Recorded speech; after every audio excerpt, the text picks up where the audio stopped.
ఈరోజు చరిత్ర తలుచుకుంటే బాధ, చేసిన కష్టం టోటల్గా వృధా అయ్యే పరిస్థితి వచ్చింది. అది చూసినప్పుడు అట్లనే మనసు ఏమాత్రం కూడా నిగ్రహం చేసుకోలేని పరిస్థితి వస్తుంది. ఇంత కష్టపడితే ఈ మార్గం చేశారేంటి దుర్మార్గం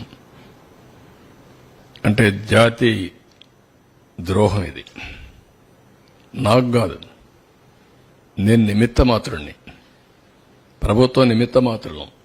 ఆ రోజు మాకు ఈ అవకాశం వచ్చింది. వచ్చిన అవకాశాన్ని సద్వినియోగం చేసి తద్వారా మళ్లీ ప్రజలు నిలదొక్కోవాలి, రాష్ట్రం నిలబడాలి అనే ఉద్దేశంతో ముందుకు పోయాం. 10 ఏళ్లు రాజధాని లేదు.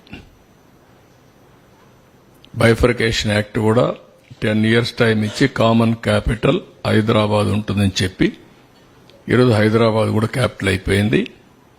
మనకు రాజధాని లేని పరిస్థితి వచ్చింది.